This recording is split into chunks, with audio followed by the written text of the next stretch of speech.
I was banned from Thanksgiving for standing up to my cousin. My aunt demanded an apology, but I refused, and then Thanksgiving has always been a big deal in my family. Every year, about 35 of us would cram into my aunt and uncle's home in the suburbs of Denver.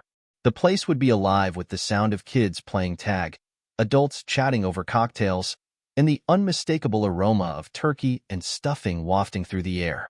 It was chaotic, sure, but in a comforting way. For me, it was one of the few times I got to see everyone in one place, catch up on life, and share in the kind of warmth that only family gatherings can bring. Or at least, that's how it used to feel. This year was different. The tension started long before Thanksgiving Day. Sarah, my cousin, and I had been on shaky ground for over a year. It all stemmed from a messy inheritance dispute after my grandfather passed. Without getting into all the details, Sarah and her mother, my Aunt Linda, felt slighted by how the will was divided. They seemed to think I had somehow schemed my way into getting more than my share, even though I had nothing to do with the decisions. Ever since, Sarah had been treating me like I was the enemy. As I pulled into the driveway of Scott and Linda's house, I felt a knot in my stomach. Normally, I'd be excited to dive into the feast and hear everyone's stories from the past year. This time, I knew there'd be an elephant in the room, and its name was Sarah. Stepping inside, I was immediately greeted by my Uncle Scott. He clapped me on the back and gave me a warm welcome, as if nothing was amiss. Linda, on the other hand, gave me a tight-lipped smile that didn't quite reach her eyes. Her usual exuberance was replaced with something more measured, almost cautious. I made my way through the house, exchanging pleasantries with relatives. My parents, Ruth and Daniel, were already there, holding court in the living room. They had been my rock through this whole ordeal, always reminding me to keep my head high no matter what Sarah said. As I joined them, my mom whispered, "Just stay calm. Don't let her get to you." I nodded, grateful for the reminder, but already bracing for what was to come. Dinner was served buffet style, as usual, with everyone piling their plates high before squeezing around the long, mismatched tables that had been shoved together to accommodate us all. I ended up sitting a few seats down from Sarah, who was flanked by her husband, Jason, and her mom. At first, everything seemed fine.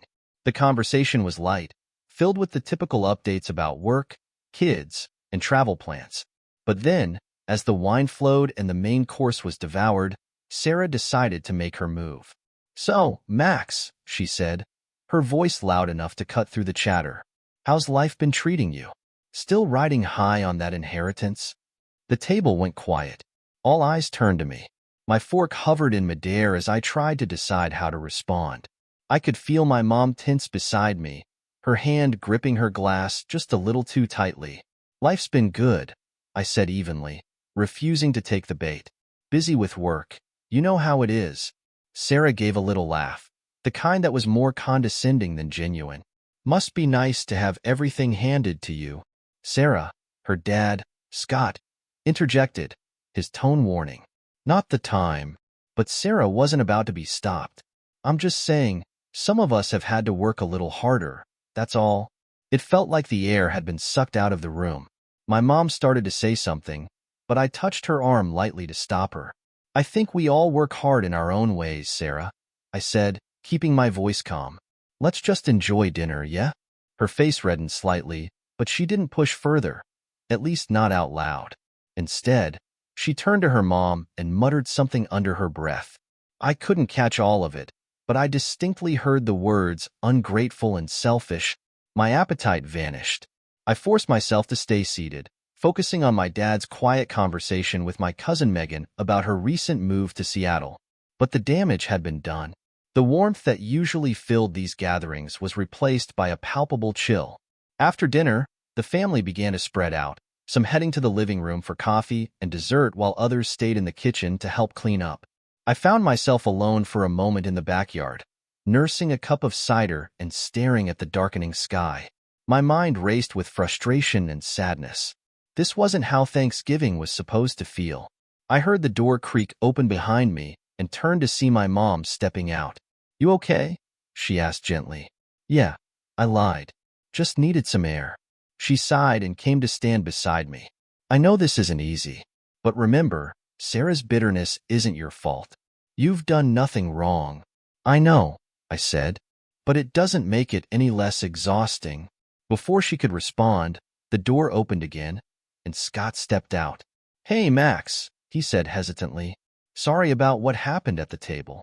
I tried to shut it down. It's fine, I said, even though it wasn't. I know she's been holding on to a lot of resentment. Scott nodded, looking weary. She's been difficult lately. Linda's trying to keep the peace, but it's been hard. I just wanted you to know, not everyone's against you. Thanks, Scott, I said sincerely. That means a lot. As the evening wound down, I made my rounds to say goodbye, avoiding Sarah altogether. Driving home that night, I couldn't shake the feeling that this was only the beginning of something much bigger.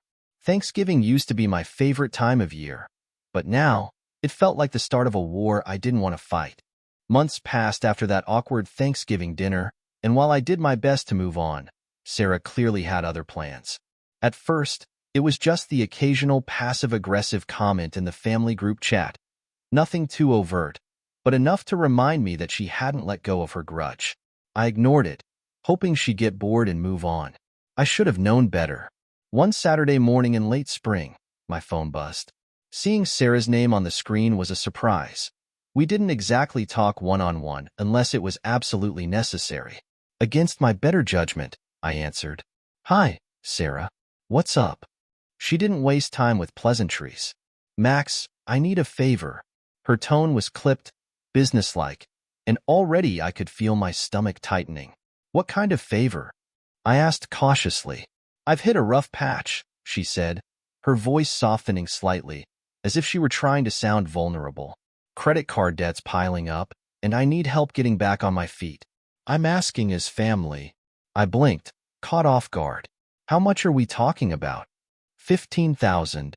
It was such a big number that I actually laughed, thinking she was joking. But when I heard nothing but silence on the other end, I realized she was serious. Sarah, that's a lot of money. I know, she said quickly, but I wouldn't be asking if it wasn't serious.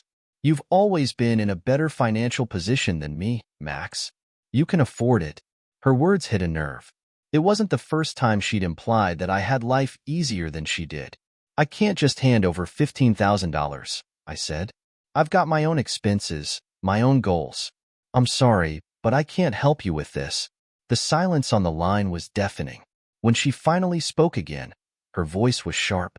You can't, or you won't? Sarah? No, I get it, she interrupted. It's fine.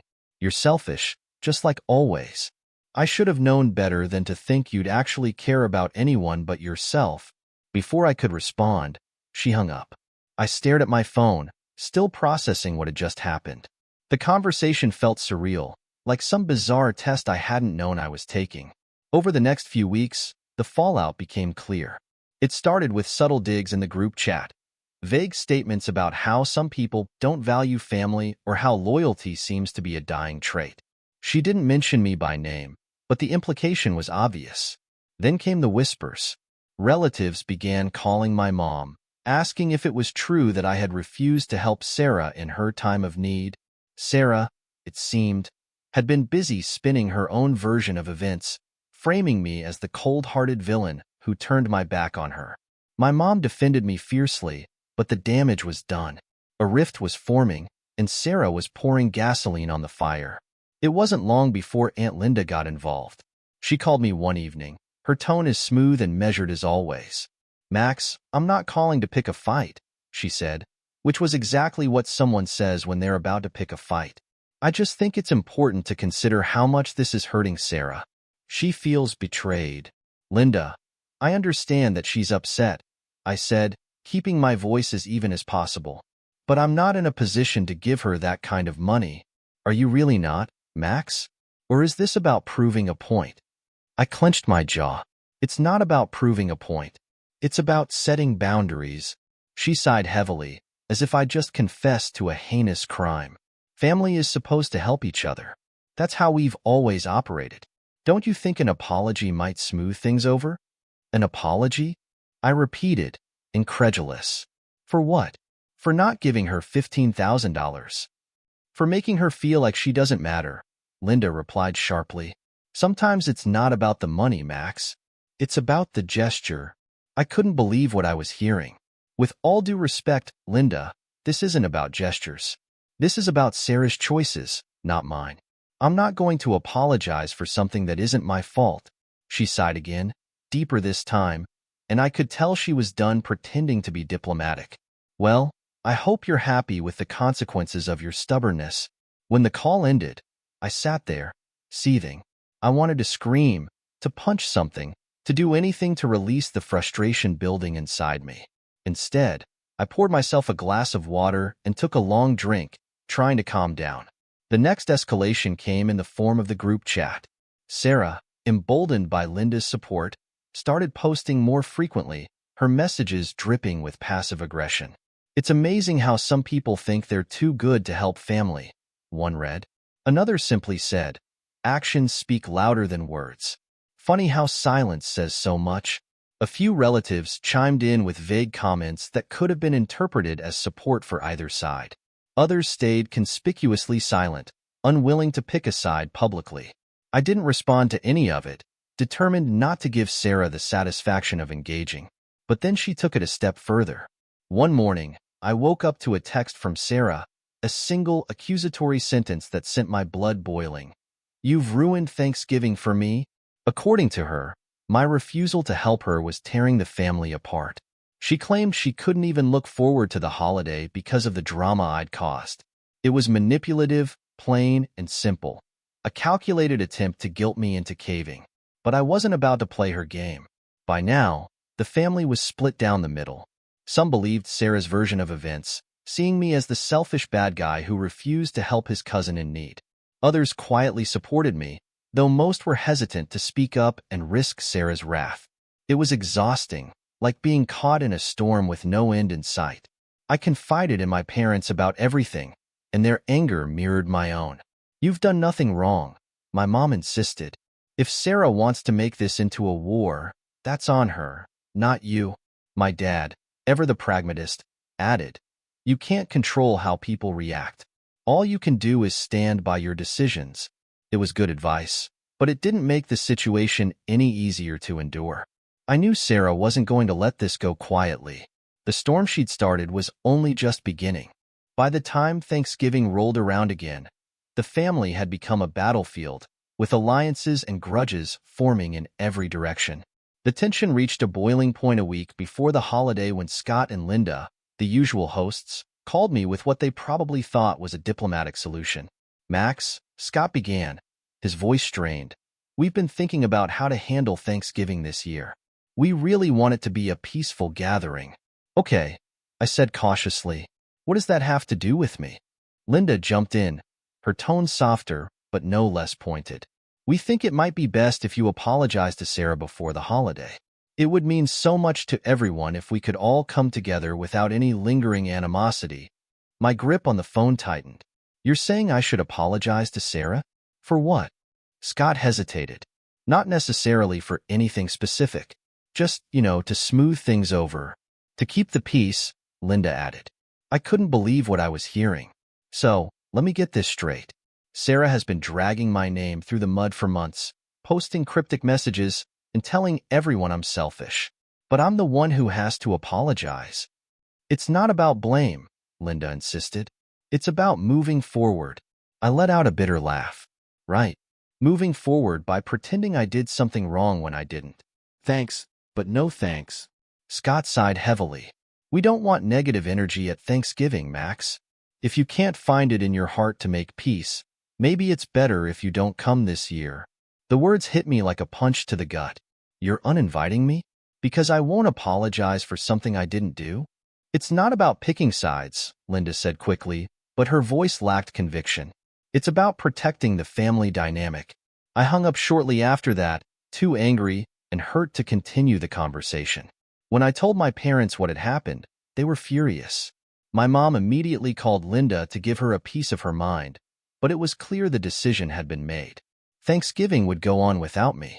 The day itself was surreal. Normally, I'd be helping with last-minute preparations or cracking jokes with my cousins by now. Instead, I spent the morning at home with my parents. My mom tried to keep things light, making pancakes and putting on old family movies, but the weight of what was happening hung in the air like a storm cloud. Meanwhile, at Scott and Linda's house, things were unraveling faster than anyone expected. I got the details later from my cousin Megan, who called me that evening, unable to wait to spill the tea. "Max, you would not believe what happened," she began, her voice a mix of disbelief and amusement. "It was a disaster." Apparently, Sarah had decided Thanksgiving was the perfect time to air her grievances. Right after everyone sat down to eat, she launched into a dramatic speech about loyalty and family values. She didn't mention me by name, but it was clear who she was talking about. "She was tearing up Max," Megan said, going on and on about how hurt she was and how hard it was to come to Thanksgiving knowing certain people didn't care about her feelings. It was so over the top. Uncle Scott, usually the family peacemaker, finally lost his patience. He interrupted Sarah mid-speech, saying something like, "Enough already. This isn't the time or place for this." That opened the floodgates. Sarah snapped back, accusing Scott of not supporting her and saying he didn't understand how much pain I had caused her. From there, other family members began chiming in. Some defended Sarah, saying family should help each other no matter what. Others, including Megan, sided with Scott, calling Sarah out for turning the gathering into a personal pity party. "It was chaos," Megan said, her voice rising with excitement. People were yelling across the table. Aunt Linda was crying. Even Jason tried to get Sarah to calm down, but she wouldn't listen. She stormed out of the room and slammed the door. I couldn't help but laugh, even as a pang of sadness hit me. "Sounds like a great holiday." "It was a train wreck," Megan agreed. "Honestly, you didn't miss much." Later that night, my mom got her own update from Linda, who was in tears, blaming me for the disaster. According to Linda, if I had just apologized to Sarah, none of this would have happened. My mom, bless her, wasn't having any of it. She told Linda that Sarah's behavior was the real problem and that it was time for her to stop enabling her daughter's manipulative tendencies. The conversation ended on a sour note, and now Linda wasn't speaking to my mom either. As if that wasn't enough, the family group chat exploded the next day. Sarah posted a long, emotional message about how she felt excluded and betrayed by the people she thought she could count on. A few relatives chimed in with messages of support, while others, clearly fed up, told her to stop airing her grievances publicly. One message in particular stood out. It was from Uncle Brian, who rarely got involved in family drama. "This isn't about Max," he wrote. "It's about Sarah not getting what she wants and throwing a tantrum about it. Enough is enough." The chat went silent after that. It was as if Brian's message had punctured the balloon of chaos, leaving everyone too stunned to respond. By the end of the week, it was clear the family was more divided than ever. Some relatives stopped responding to messages altogether, while others began reaching out to me privately to share their thoughts. A few even apologized for taking Sarah's side initially, admitting they hadn't realized how manipulative she had been. Still, the damage was done. The family, once a close-knit group, now felt fractured beyond repair. And while part of me was relieved to see the truth about Sarah coming to light, another part of me mourned what we had lost. Thanksgiving used to be my favorite holiday. Now, it was just a reminder of how easily things can fall apart. In the weeks following Thanksgiving, the family drama continued to unfold like a slow-motion car crash. Every time I thought it had reached its peak, Sarah found a way to escalate things further. The group chat became a battleground, with messages flying back and forth faster than I could keep up. Relatives who usually stayed out of the drama were now picking sides, and the tension was thicker than ever. One evening, I got a call from my cousin Henry, who had been keeping a low profile throughout the whole ordeal. Henry wasn't the type to get involved in family feuds. He preferred to observe from the sidelines. That's why his call caught me off guard. "Max," he said after a brief hello, "I think you need to hear this. What's going on?" I asked, already bracing myself. "Sarah's been asking for money from other family members too," he said. "Not just small loans either. Big amounts. And she's been doing it for years." I sat up straighter. "Are you serious?" "Dead serious," Henry replied. "She came to me a while back, asking for $5,000 to cover some unexpected expenses, She promised to pay it back in a month. I gave it to her, but I never saw a dime. It felt like the air had been sucked out of the room. Why didn't you say anything? I didn't want to stir the pot, he admitted. But now, with everything going on, I feel like I have to. She's been playing the victim, but she's the one taking advantage of everyone. Henry wasn't the only one. Over the next few days, more family members started coming forward, sharing similar stories. Sarah had been borrowing money from relatives left and right, always with a heartfelt plea and a promise to pay it back quickly. None of them had seen their money again. As these revelations came to light, the tide began to turn. Even some of Sarah's staunchest supporters started to question her motives. Aunt Linda, who had been her biggest advocate, was visibly shaken. At a family dinner, one I wasn't invited to, of course, Linda was confronted by several relatives who demanded to know if she had been aware of Sarah's behavior. According to Megan, who filled me in later, Linda looked humiliated and had very little to say in her daughter's defense. Meanwhile, Sarah's fiancé Jason was growing distant. Megan mentioned that he had stopped defending Sarah during family arguments and had even skipped a dinner where they were both expected to attend. The whispers started almost immediately. Was their relationship on the rocks? Would the wedding still happen? No one knew for sure, but it was clear that the strain of Sarah's antics was taking its toll. Around this time, I received an unexpected message from Aunt Linda. She apologized, not a half-hearted, "I'm sorry you feel that way" kind of apology, but a genuine one. She admitted that she had been enabling Sarah for years, shielding her from the consequences of her actions and giving her whatever she wanted. "I should have seen this coming," Linda wrote. "I thought I was protecting her, but I was just making things worse." It was a bittersweet moment. On one hand, I appreciated her honesty. On the other, it was hard to ignore how much damage had already been done. The family group chat, once a chaotic mess of arguments and accusations, began to quiet down as people distanced themselves from Sarah. Some relatives even left the chat altogether, tired of the constant drama. A few of us started a new, smaller chat to escape the toxicity. It felt like a fresh start, even if it came at the cost of losing connections with some family members. But Sarah wasn't ready to let go. She continued to post vague, self-pitying messages on social media, talking about betrayal and how some people didn't understand the meaning of family. At first, a handful of relatives liked her posts, but as the truth about her behavior spread, even that support began to dwindle. Then came the biggest shock of all. Jason broke off their engagement. I heard about it through the grapevine. Sarah hadn't made any public announcements, but Megan confirmed it during one of our phone calls. Jason told one of the cousins that he couldn't handle the drama anymore, Megan said. He said Sarah's manipulative tendencies were becoming too much for him. Honestly, I'm surprised it lasted as long as it did. The news spread quickly, and the family's focus shifted from me to Sarah. Relatives who had once been divided over our feud were now bonding over their shared frustrations with her. Stories of her entitlement and manipulative behavior became the main topic of conversation at family gatherings. At one point, a distant cousin who rarely got involved in family matters decided to speak up. She shared a long message in the group chat, detailing her own experiences with Sarah and calling her out for playing the victim. The message was a turning point. For the first time, it felt like the family was united in their frustration with Sarah. As the weeks went by, Sarah's circle of supporters grew smaller and smaller. Relatives who had once defended her were now distancing themselves, some even reaching out to apologize to me for believing her version of events. It was vindicating, but also deeply sad. The family felt fractured in a way that might never fully heal. The fallout wasn't limited to just Sarah. Linda, who had spent so long defending her daughter, found herself increasingly isolated. At one family gathering, she tearfully admitted to my mom that she regretted enabling Sarah for so many years. It was a moment of vulnerability that my mom later described as bittersweet, an acknowledgement of the past, but one that came far too late.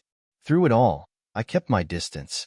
I had no interest in engaging with Sarah or trying to fix the mess she had created. Instead, I focused on the relationships that mattered, the relatives who had supported me and stood by my side throughout the ordeal. By the time Christmas rolled around, the family dynamic had shifted completely. Sarah was no longer the center of attention, and I was finally able to enjoy the holidays without the weight of her drama hanging over my head. It wasn't perfect, but it was a step in the right direction. A year after the Thanksgiving debacle, the family was still feeling the aftershocks of Sarah's actions. Relationships had shifted, alliances had formed and dissolved, and the group dynamic was forever changed. For me, it was a time of reflection, trying to piece together what family meant when trust had been so thoroughly fractured. The most surprising development came out of nowhere, in the form of an invitation from Aunt Linda. It was a card with her familiar loopy handwriting, inviting me to a small family dinner at her house. The note inside was apologetic, almost desperate. She admitted she had made mistakes and how she handled the situation with Sarah and asked for a chance to start fresh. The phrase, "one more chance to fix things," stuck out like a sore thumb. I didn't respond immediately. Part of me wanted to ignore it altogether. Another part of me, the one that still missed how things used to be, was tempted to go. I talked it over with my parents, who urged me to approach it cautiously. My mom warned me to keep my expectations low, while my dad emphasized the importance of protecting my boundaries. After some back and forth, I decided to attend, but only after confirming with Linda that Sarah wouldn't be there. "Sarah won't be attending," Linda assured me over the phone. "She's not ready to face everyone yet. This is about healing, Max. No drama." That last part felt overly optimistic, but I agreed to go. The dinner itself was small and subdued, a far cry from the sprawling family feasts of the past. Only a handful of relatives were there, mostly those who had supported me or stayed neutral throughout the feud. I was greeted warmly, though there was an undercurrent of tension, like everyone was waiting to see how I'd react. As we sat down to eat, several family members approached me privately to apologize. A cousin admitted they had initially believed Sarah's version of events, but realized too late how manipulative she had been. Another confessed they had felt pressured to side with her because of her emotional outbursts. It was cathartic to hear these admissions, but they also served as a reminder of just how deeply Sarah's actions had affected us all. Midway through the dinner, Linda pulled me aside. Her voice was trembling, and for the first time in years, she looked vulnerable. "Max, I need to say this," she began. "I've been thinking a lot about everything that's happened, and I realize now how much I contributed to it. I've spent Sarah's whole life shielding her from consequences, giving her whatever she wanted, and excusing her behavior. I thought I was helping her, but I was just making things worse. I didn't know how to respond at first. Part of me wanted to let her off the hook. After all, her regret seemed genuine. But another part of me was still angry, still hurt. "I appreciate you saying that," I finally said, "but it doesn't erase what's happened. The damage is already done." She nodded, tears welling in her eyes. "I know. I just hope someday we can all move past it." When we returned to the table, the atmosphere felt lighter, as if her confession had lifted some of the weight hanging over the room. A distant cousin who had stayed neutral throughout the feud spoke up, sharing some new details about Sarah. Apparently, she had lost her job and was dealing with the fallout of her broken engagement. The cousin didn't go into much detail but hinted that Sarah was struggling to stay afloat. Despite her absence, Sarah still managed to cast a shadow over the evening. Midway through dinner, a string of messages from her popped up in the family group chat. She accused me of turning the family against her, claiming I had stolen her relationships. Most of the relatives ignored the messages, but they lingered in the background like a bad smell. Toward the end of the night, Linda made a bold suggestion. "Maybe it's time for you and Sarah to sit down privately and talk things through," she said. I didn't even hesitate. "That's not going to happen," I said firmly. "I'm not interested in rehashing this unless she's ready to take accountability." And from the looks of her messages, she's nowhere close to that. Linda seemed disappointed, but she didn't push the issue further. As the dinner wrapped up, I felt a surprising sense of closure. For the first time in a long time, it seemed like the family was beginning to move forward, even if it meant leaving certain people behind. Several relatives decided to leave the old group chat entirely, starting a new one for those who wanted to focus on rebuilding relationships without the constant drama. It was a small step, but it felt significant. A few days later, Sarah sent me a long, rambling email. It was filled with accusations, blaming me for everything from her failed engagement to her financial struggles. She framed herself as the victim, twisting the narrative to paint me as the villain. I didn't respond. Instead, I blocked her on every platform and encouraged my parents to do the same. There was no point in keeping the door open to more manipulation. That Thanksgiving, my parents hosted a smaller, more intimate gathering. We only invited relatives who had supported us throughout the ordeal. Without the usual tension in the air, it felt like a return to the holidays I had always loved, full of warmth, laughter, and genuine connection.